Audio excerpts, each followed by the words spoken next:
Motorway पर मौजूद overload trucks जो कि किसी भी हादसे का सबब बन सकते हैं, और सफर के दौरान फजर की नमाज के बाद के खूबसूरत से मनाजिर के साथ साथ मेरा और किबला मुफ्ती समर अब्बास साहब का हैदराबाद से कराची का खूबसूरत सा सफर देखें आगे इस व्लॉग में। अस्सलाम वालेकुम। आज मैं वापस कराची जा रहा हूँ और इस सफर में मुफ्ती समर अब्बास साहब मेरे हमराह हैं। हैदराबाद से रवाना होने से पहले तमाम दोस्त अहबाब ने मुफ्ती साहब के साथ एक पिक्चर ली, जिसे आपके भाई ने वीडियो की सूरत में कैप्चर कर ली। बस फिर इसके बाद मैंने फैसल भाई से खुदा हाफिज किया और दीगर अहबाब से अल्लाह हाफिज करने के बाद हम गाड़ी में बैठकर कराची की तरफ रवाना हुए। मुफ्ती साहब काफी थके हुए थे तो पीछे आराम करने लगे और मैं ड्राइवर भाई से थोड़ी बातें वगैरह करने में लग गया। रास्ते से मुफ्ती साहब ने कुछ खाने पीने की चीजें ली, जिसे ड्राइवर भाई समेत हमने मिलकर खाई। इसके बाद हम Hyderabad to Karachi toll plaza पर आ पहुँचे और यहाँ से हमारा बाकायदा कराची के सफर का आगाज हुआ। इसके बाद खाना पीना भी होता रहा और सफर भी, और कुछ देर बाद जब फजर की नमाज का वक्त हुआ तो हमने फजर पढ़ने और चाय पीने के लिए गाड़ी को एक पेट्रोल पंप की तरफ ले लिया,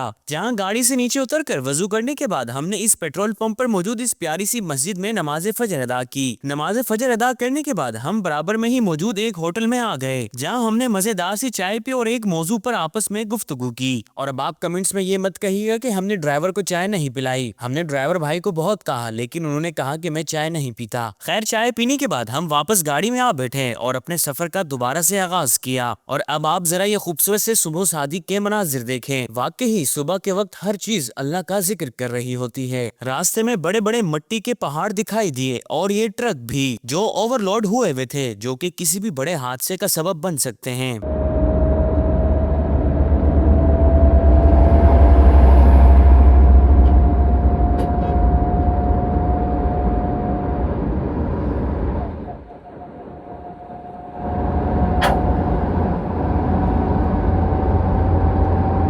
वैसे हैदराबाद से आते हुए और हैदराबाद जाते हुए ये फैन दिखाई देते हैं, जिनसे बिजली बनती है, लेकिन इसकी बिजली कहाँ जाती है ये नहीं मालूम। खैर, अब बैरियर टाउन के बाद हम टूल प्लाजा पर आ गए और हैदराबाद से कराची तक का हमारा टूल टैक्स 600 बना। टूल टैक्स अदा करने के बाद अब हम बाकायदा कराची में दाखिल हो चुके थे। ओके, इसी के साथ दीजिए मुझे इजाजत और जाते जाते एक नात सुन लीजिए।